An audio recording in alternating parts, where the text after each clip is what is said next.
Sir ஒரே நிமிஷம் sir ஒரே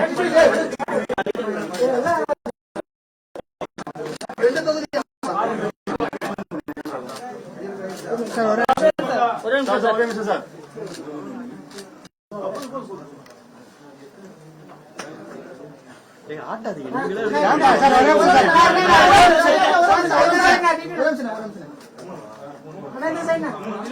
ஒரே நிமிஷம் ஆட்டாது ரெடி ஆட்டா முடியும்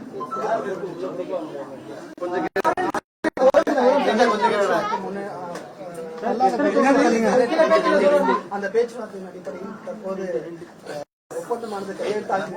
2 தொகுதிகள் தற்போது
பாரதிய ஜனதா கட்சியின் தலைமையிலான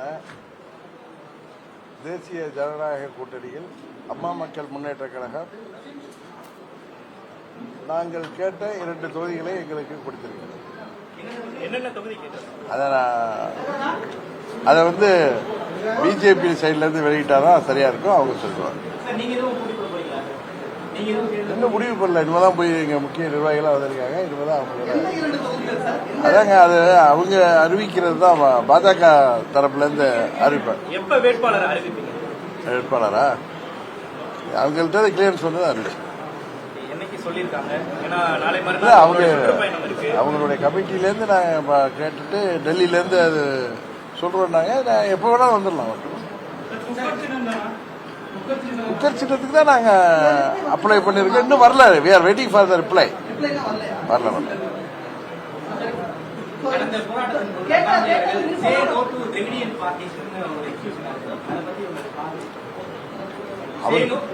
அவர் சொல்லிருக்கிறது திமுகவையும் பழனிசாமி தலைமையிலான கட்சியும் தான் சொல்லியிருப்பாரு.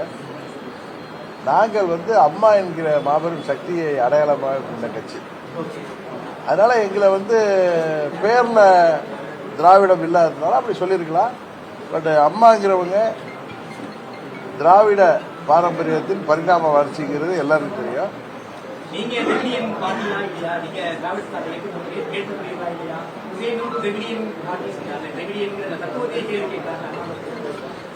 அவெல்லாம் இங்க பிறந்தவங்க எல்லாம் திராவிடர்கள் தான். இதுல என்ன, அதனால அதுல ஒன்றும் மாற்று கருத்து இருக்க முடியாது.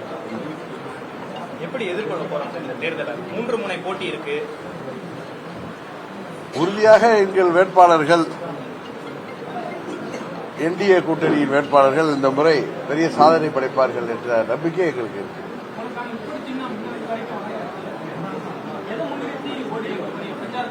எப்படின்னு 2-3 நாள்ல வந்துதான் ஆகணும். அதிகபட்சம் நான் சொல்றேன். நான் நாமினேஷன் ஃபைல் பண்றதுக்கு தான் வந்துடும். அதான் இன்னும் முடிவெடுக்கலன்னு சொல்லியிருக்கிறேன். நாங்க தான் நான் சொல்லிட்டேன். நானா கூட இருக்கலாம்.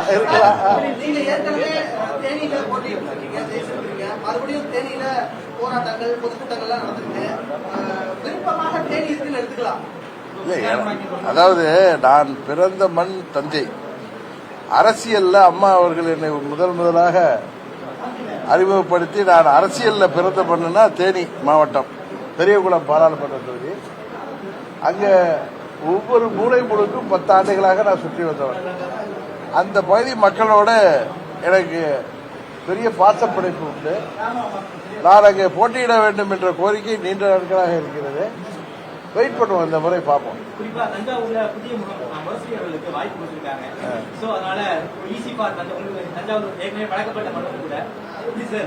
தஞ்சாவூர் எனக்கு சொந்த மண் தான். குறிப்பா இந்த நாங்க கூட்டணி கட்சிங்கிற முறையில் எங்களது நிர்வாகிகள் நானும் சேர்ந்து யாரெல்லாம் விருப்பப்படுறாங்கன்னு கேட்டப்ப ஒரு 8-9 தொகுதியில தான் கேண்டிடேட்ஸ் வந்து பாராளுமன்ற தேர்தலில் போட்டியிடுறதுக்கு விருப்பப்பட்டாங்க. இப்ப தஞ்சாவூர்ல அண்ணன் விருப்பப்பட்டு தான் நான் தஞ்சாவூர் தொகுதியை கேட்டிருப்பேன். அவரு வந்து கேட்கல. இப்ப அண்ணன் விருப்பப்பட்டு தான் நான் இதை கேட்டிருப்பேன். கரெக்டா? அது மாதிரி அங்க வந்து பாராளுமன்ற எங்க இது ஒரு ரீஜனல் பார்ட்டி தாங்க அமமுக. எங்க வேட்பாளர்கள் எங்க கட்சியை சேர்ந்த நிர்வாகிகள் தொண்டர்கள் நிறைய பேர் சட்டமன்ற பொது தேர்தலில் போட்டியிடுவதை விரும்புறாங்க. பாராளுமன்ற தேர்தலில் ஒரு 9 தொகுதிகளில் தான் போட்டியிடணும்னு கேட்டிருந்தாங்க. அந்த வேட்பாளரை அந்த தொகுதி லிஸ்டோட கொடுத்தவங்களுக்கு அவங்க எங்களுக்கு முதலில் எனக்கு அலாட் பண்ணது நிறைய தொகுதிகள். நான் சொன்ன கூட்டணி பலப்படணும், எல்லா கட்சிகள் வரட்டும், இதுல ஏதாவது தொகுதிகள் அவங்களுக்கு சொல்லியிருந்தாங்க. அதுல ஏதாவது கேட்டிருந்தா நீங்க விட்டு கொடுக்குறாங்க, நானும் விட்டு தரேன்னு சொன்னேன்.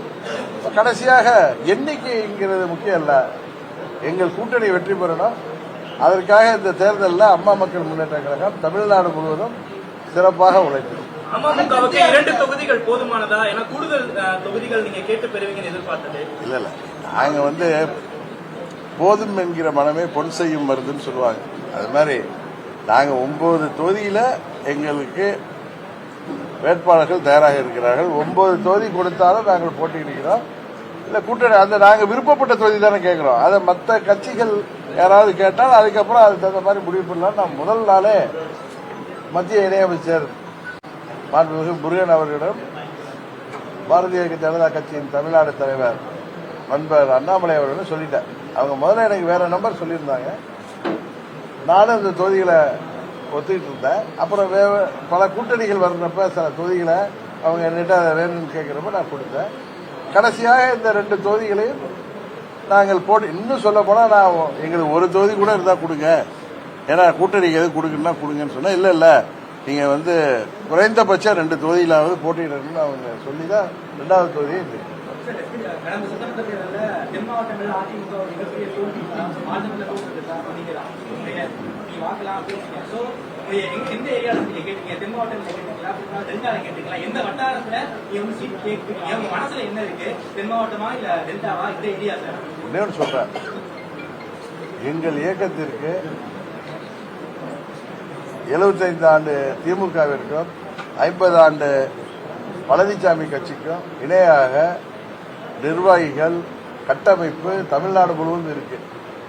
எங்களுடைய செல்வாக்கு நீங்க சொன்ன மாதிரி ஓட் பேங்க் டெல்டா மற்றும் சவுத்ல ஒரு 15 பாராளுமன்ற தொகுதிகளில் எங்களோடு சேர்பவர்கள் வெற்றி பெறக்கூடிய வாய்ப்பு இருக்கு. சரிதான், அதுதான் உண்மை. ஆனா மற்ற தொகுதிகளில் கணிசமான வாக்குகள் நீங்க 2019 பார்த்திருப்பீங்க இருக்கு. அதனால 39 தொகுதிகளிலும் எங்கள் இயக்கம் எங்கள் கூட்டணிக்கு உதவிகரமாக இருக்கும். பல தொகுதிகளில் எங்கள் ஓட்டு வங்கியும் உதவியா இருக்கும். பல தொகுதியில் எங்கள் கட்டமைப்பு, எங்கள் நிர்வாகிகள், தொண்டர்கள் கடினமாக உழைத்து எங்கள் கூட்டணி வெற்றிக்கு உறுதுணையாக இருப்பார்கள். நான் இன்னும் பார்க்கலங்க அவங்க தேர்தல் வாக்குறுதி எல்லாம் சொன்னாங்களா, அது மாதிரி எல்லாம் மக்களை ஏமாற்றுற வேலையா தான் இருக்கும். மத்திய அமைச்சர் சோபா தமிழக மக்களை பயங்கரவாதிகள் அந்த போன்ற ஒரு சித்தரிச்சு பேசியிருக்காங்க. பல்வேறு கட்சியினர் எதிர்ப்பு தெரிவிக்கிறாங்க. உங்களுடைய கருத்து?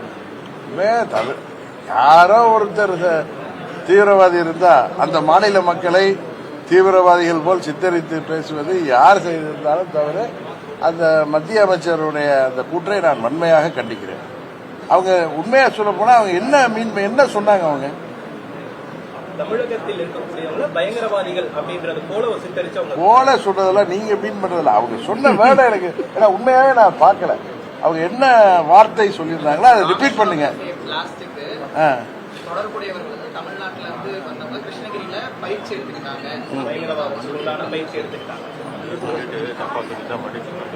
அவங்க திரும்பவும் மன்னிப்பு கேட்டதாக எங்க நிர்வாகிகள் சொல்றாங்க. சும்மா போட்டு அதாவது நான் இந்த என்டிஏ கூட்டணியில் சேர்ந்ததுனாலே நீங்க யாரோ எங்கேயோ ஒரு அமைச்சரோ ஒரு பாஜக நிர்வாகியோ பேசுறது அந்த இல்ல நான் பதில் சொல்ல முடியாது. இன்னொன்னு அவங்களே நான் இன்னைக்கு உண்மையாவே அவங்க என்ன சொன்னாங்கிறத நான் கவனிக்கல. நான் இப்போ 24 மணி நேரம் டிவில எல்லாம் உட்கார்ந்துட்டு இருக்க முடியாதுமா. சில தகவல் கிடைக்கும், எங்க அலுவலகத்தில் சொல்லுவாங்க. நீ காலையில நான் வேற வேலைகள் இருந்ததுனால தெரியல. அவங்க அப்படி சொல்லி தான் தவறுன்னு சொன்னா அவங்களே தனது தவறை உணர்ந்து மன்னிப்பு கேட்டிருக்காங்க. அப்புறம் அது ஒரு கொஸ்டினா போய் கிளப்புறீங்களா? இவங்கன்னு இல்லை, யாருமே அப்படி ஒரு மாநில மக்களை அதான் சொன்னேன். குறிப்பா யாரோ ஒரு மாநிலத்தை சேர்ந்த ஒரு தவறு செஞ்சா அந்த மாநிலத்தை சொன்னா அது யாரு சொன்னாலும்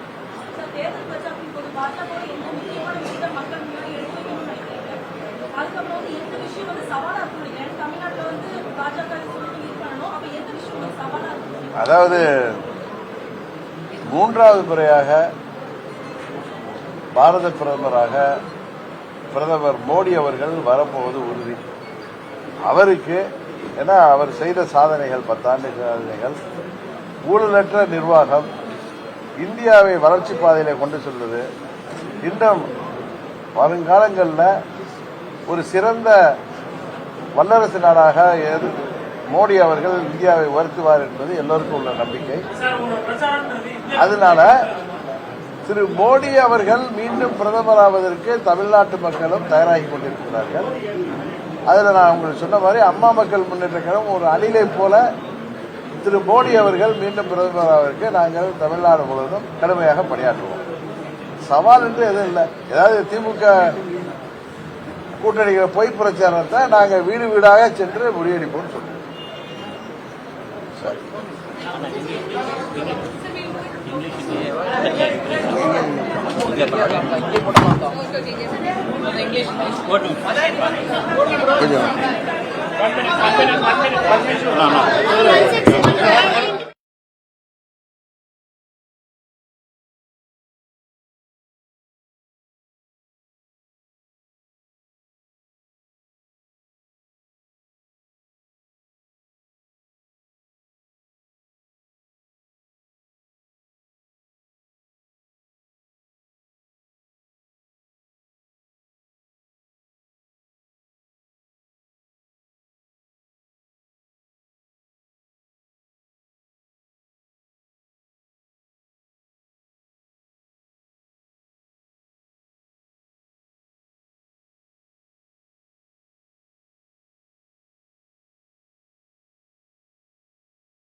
These repeated visits of the Prime Minister, will this have an impact on the NDA's performance? Sure. It will reflect in the election results. How do you see Tamil Sangam, sir?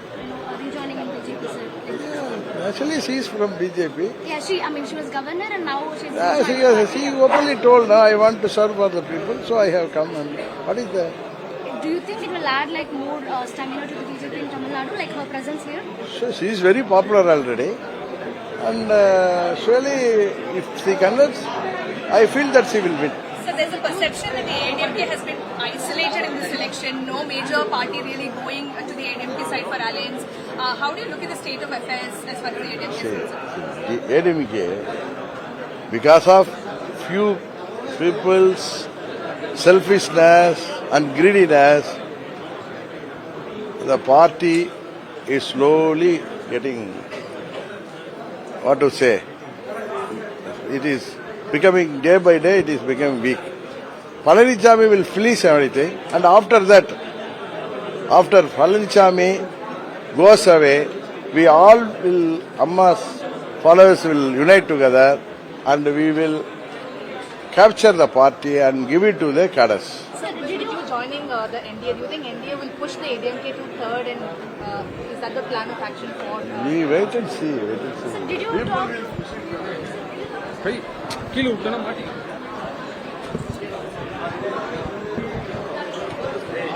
கீழே எப்படி என்ன எப்படி போனோம் போங்க நம்புறேன்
Yeah.